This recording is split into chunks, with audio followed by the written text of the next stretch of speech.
Genesis chapter 45. Then Joseph could no longer control himself before all his attendants, and he cried out, "Send everyone away from me." So none of them were with Joseph when he made himself known to his brothers. But he wept so loudly that the Egyptians heard him, and Pharaoh's household soon heard of it. Joseph said to his brothers, "I am Joseph. Is my father still alive?"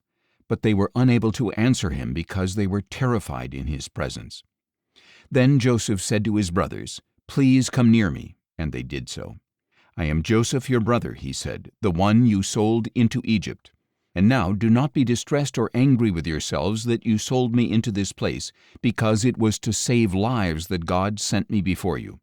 For the famine has covered the land these 2 years, and there will be 5 more years without plowing or harvesting. God sent me before you to preserve you as a remnant on the earth and to save your lives by a great deliverance. Therefore it was not you who sent me here, but God who has made me a father to Pharaoh, Lord of all his household, and ruler over all the land of Egypt. Now return quickly to my father and tell him, 'This is what your son Joseph says, God has made me Lord of all Egypt. Come down to me without delay. You shall settle in the land of Goshen and be near me, you and your children and grandchildren, your flocks and herds and everything you own. And there I will provide for you, because there will be 5 more years of famine. Otherwise you and your household and everything you own will come to destitution.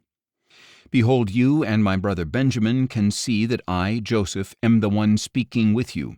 Tell my father about all my splendor in Egypt and everything you have seen, and bring my father down here quickly." Then Joseph threw his arms around his brother Benjamin and wept, and Benjamin wept as they embraced. Joseph kissed each of his brothers as he wept over them, and afterward his brothers talked with him. When the news reached Pharaoh's house that Joseph's brothers had come, Pharaoh and his servants were pleased. Pharaoh said to Joseph, "Tell your brothers, do as follows. Load your animals and return to the land of Canaan. Then bring your father and your families and return to me. I will give you the best of the land of Egypt, and you shall eat from the fat of the land." You are also directed to tell them, "Take wagons from the land of Egypt for your young children and your wives, and bring your father and come back. But pay no regard to your belongings, for the best of all the land of Egypt is yours." So the sons of Israel did as they were told. Joseph gave them wagons as Pharaoh had instructed, and he also gave them provisions for their journey. He gave new garments to each of them, but to Benjamin he gave 300 shekels of silver and 5 sets of clothes. And he sent to his father the following: 10 donkeys loaded with the best of Egypt, and 10 female donkeys loaded with grain and bread and provisions for his father's journey. Then Joseph sent his brothers on their way, and as they were leaving he said to them, "Do not quarrel on the way." So the brothers went up out of Egypt and came to their father Jacob in the land of Canaan. "Joseph is still alive," they said, "and he is ruler over all the land of Egypt." But Jacob was stunned, for he did not believe them.